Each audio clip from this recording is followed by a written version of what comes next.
2000 2008 میں مارشاء اللہ کا خاتمہ ہو گیا اور اس کی جگہ پہ جو جمہوری حکومتیں آئیں تو انہوں نے ایک دوسرے کو برداشت نہیں کیا. تو آج عمران خان تک ہم دیکھتے ہیں کہ آج کے دن کے تک جو حالات ہیں وہ برداشت کے نہیں. جن سیرت نبوی علیہ الصلوۃ والسلام سے جو ہمیں پتہ چلتا ہے کہ مسلمانوں کا سب سے بڑا جو چیلنج ہے وہ عدم برداشت ہے، اور اس کا علاج صرف برداشت ہے.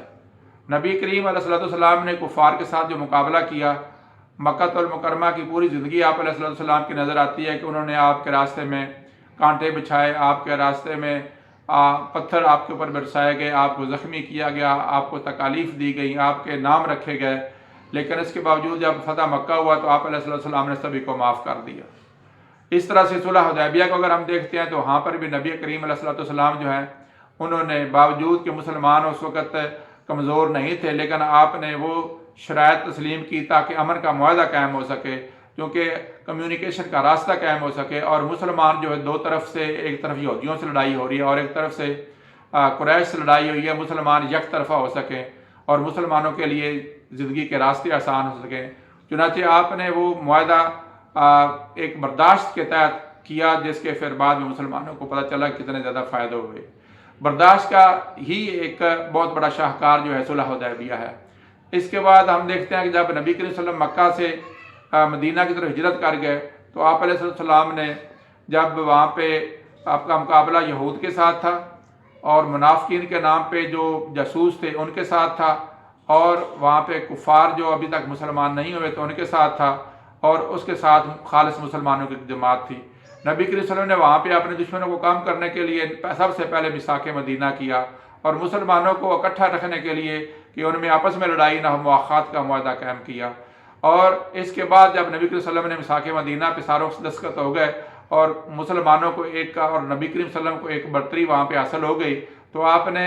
یہی تک آپ نے آپ کو نہیں روکے رکھا، بلکہ مدینہ کے باہر کی جتنے قبائل تھے ان سے آپ نے معاہدے کیے اور ان سے کہا کہ اگر تم ہمارا ساتھ نہیں دیتے تو ہمارے خلاف بھی نہیں لڑو گے. تو اس طرح سے مسلمانوں کو پوری طرح سے تحفظ دلایا، اور یہ سارا کا سارا جو میں ابھی آپ کے سامنے رکھ رہا ہوں یہ سارا برداشت ہے. اس کے بعد ہم دیکھتے ہیں کہ عدم برداشت کے جو واقعات نبی صلی اللہ علیہ وسلم کی زندگی میں بھی لانے کی کوشش کی. ایک غزوہ میں نبی صلی اللہ علیہ وسلم گئے تو منافقین نے مسلمانوں اور مہاجروں کو لڑانے کے لیے ایک دفعہ کوئی ایسا واقعہ کیا تو پھر حضور علیہ السلام ان کے درمیان میں آ کہ تم جہالیت کے سفر پر چل پڑے ہو. تو دوستو جہالت جو ہے وہ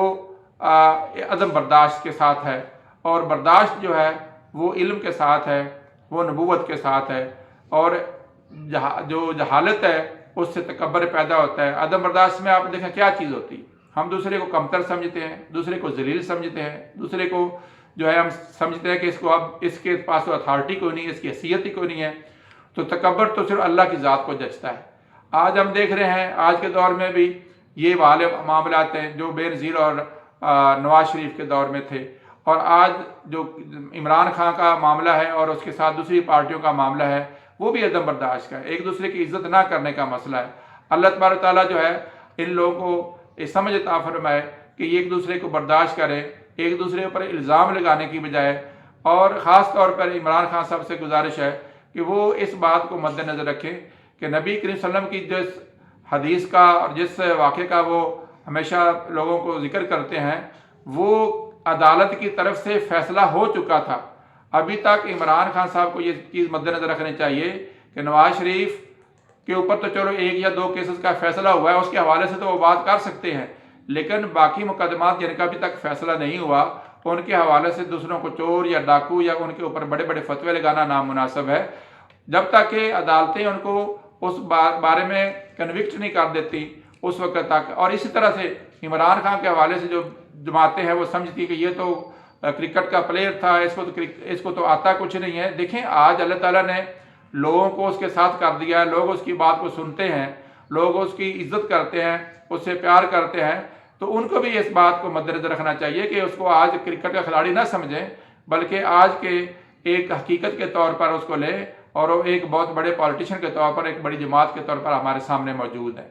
اس طرح سے جو ہماری سابقہ جماعتیں ہیں، پیپلز پارٹی ہے، جماعت اسلامی ہے، مسلم لیگ نواز گروپ ہے یا دیگر جماعتیں ہیں، وہ بھی اپنا ایک وجود رکھتی ہے، عوامی نیشنل پارٹی ہے، یہ MQM ہے، ان ساری جماعتوں کا ایک وجود ہے، ان کی حیثیت ہے، اور اگر ان کی کسی وقت اکثریت کم یا زیادہ ہوتی ہے تو اس زوم میں کسی جماعت کو نہیں رہنا چاہیے، یہ جو اکثریت ہے ہر وقت ٹوٹتی پھوٹتی رہتی ہے۔ دوستو اس کی جیسے میں ابھی آپ کو کہا کہ نبی کریم صلی اللہ علیہ وسلم نے جو فتح حاصل کی، کامیابی حاصل کی، وہ برداشت کے ذریعے کی۔ آپ نے دشمنوں کو مسخر کیا، برداشت کر کے کیا، ان کو اپنے اخلاق حسنہ اور اپنے حلم اور برداشت کے ساتھ لوگوں کو بتایا کہ اللہ تعالیٰ نے مجھے برتری عطا فرمائی ہے، اور وہ لوگ آپ کے سامنے اس طرح سرنگوں ہوئے کہ ان کا دل مانتا تھا کہ نبی صلی اللہ علیہ وسلم کی عزت کی جائے۔ ہمیشہ یاد رکھیں کہ برداشت والے کو اللہ تعالیٰ عزت عطا فرماتے ہیں، اور عدم برداشت سے انسان گالی گلوچ کرتا ہے، برے الفاظ کہتا ہے، دوسرے کو تسلیم نہیں کرتا، تکبر کا شکار ہوتا ہے، اور تکبر جو ہے وہ اتنی بڑی بیماری ہے، نفرت اتنی بڑی بیماری ہے کہ وہ انسانی معاشرے کو آگ کی طرح کھا جاتی ہے۔ چنانچہ آج میں آپ کو اسلامی تاریخ سے جو مثال دیتا ہوں کہ عدم برداشت کا جو پہلا واقعہ حضرت عثمان رضی اللہ تعالیٰ عنہ کے زمانے میں پیش ہوا، کہ جب وہ لوگ آئے اور انہوں نے کہا جی کہ ہماری مرضی کا گورنر لگائیں، ہماری مرضی کے یہ کام کریں، اور پھر اس کے بعد جب کوئی معاملات میں خرابی ہوئی تو انہوں نے کہا کہ وہ لوگ ہمارے حوالے کر دیں، ہم ان کو خود قتل کریں گے۔ دیکھیں جب ریاستی عمل دخل ہو تو جب لوگوں کے حوالے کیا جائے گا تو پھر تو ریاست ختم ہوگی۔ جیسے آج ہم دیکھتے ہیں کہ پاکستان میں ریاستی عمل دخل ختم ہو گیا ہے، لوگ بیچارے اپنی جگہ پہ پریشان ہیں، ان کی پریشانیوں میں اضافہ ہو رہا ہے، غربت میں اضافہ ہو رہا ہے۔ اور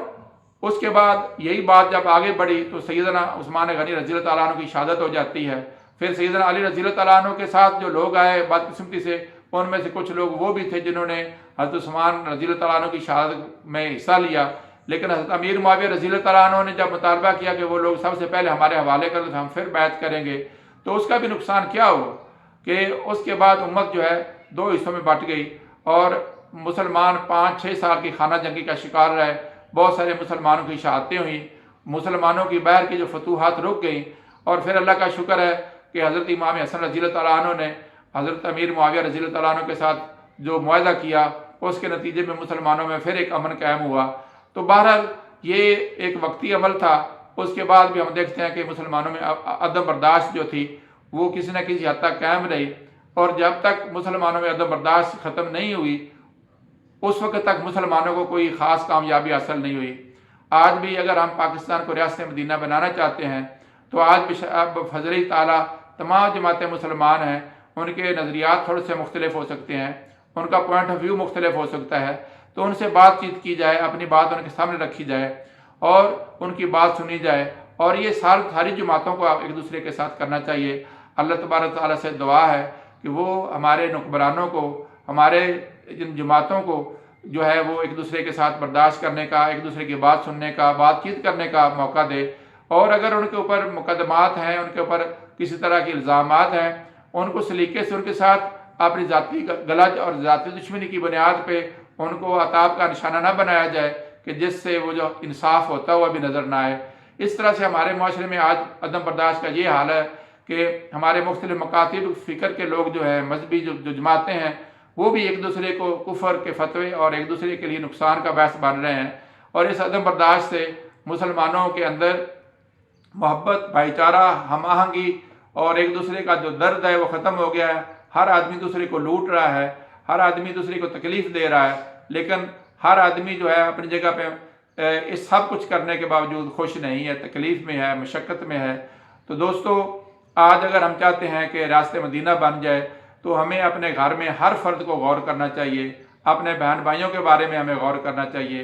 اس سے بڑے اگر ہم محلے میں آئے تو محلے پہ غور کرنا چاہیے، تاکہ برداشت کا کلچر جو ہے وہ ہمارے اندر آئے۔ اور برداشت کا کلچر ایک ہی ہے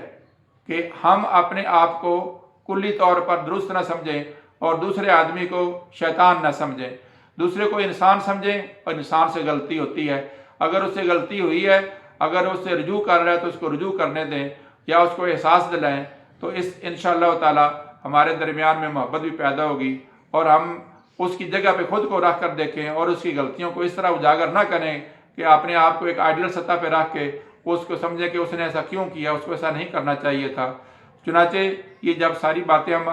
انسانی تقاضوں کو مد نظر رکھیں گے تو ہمیں دوسرے کے معاملے میں احساس اور پیدا ہوگا، اس کی تکلیف کا احساس پیدا ہوگا، اور جرم کا احساس دلانا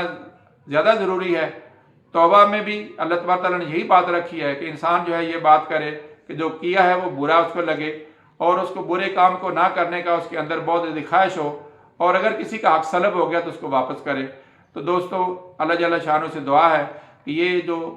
فساد ہمارے عدم برداشت ہے یہ اب ایک فساد کی طرف جا رہی ہے۔ آپ یاد رکھیں کہ مسلمانوں میں حضرت عثمان رضی اللہ تعالیٰ عنہ کے بعد ہم مسلمانوں نے ایک بہت بڑے فتنے کا، بہت بڑے فساد کا سامنا کرنا پڑا۔ آج اگر ہم اس طرح سے پاکستان کے عدم برداشت کے اندر ہم پڑ جائیں گے تو پھر ہم پرامن طریقے سے نہیں رہ سکیں گے۔ بھائی بھائی کو قتل کرنے کے لیے تیار ہوگا، کسی کے ساتھ محبت اور پیار نہیں رہے گا۔ چنانچہ اگر ہم چاہتے ہیں کہ محبت اور پیار رہے تو اس کے لیے ضروری ہے کہ ہم ایک دوسرے کو برداشت کریں، ایک دوسرے کی بات کو سنیں اور ایک دوسرے کی بات کو سمجھنے کی کوشش کریں، اور جب تک کسی کے اوپر کوئی چیز ثابت نہ ہو جائے اس وقت تک اس کے اوپر وہ الزام نہ لگائیں۔ اللہ جل شانہ سے دعا ہے کہ پاکستان کے اوپر اپنی رحمتیں کرے، پاکستان کے لوگوں کے اوپر رحمتیں کرے، ہمیں نبی صلی اللہ علیہ وسلم کی سیرت پر عمل کرنے کی توفیق عطا فرمائے، اور اپنی رحمتوں کے ساتھ ہمیں بھائی چارہ، اور وہ بھائی چارہ جو کہ نبی کریم صلی اللہ علیہ وسلم کے زمانے میں قائم تھا، اس کا ایک اچھا مظہر دکھائے۔ وما علینا الا البلاغ المبین۔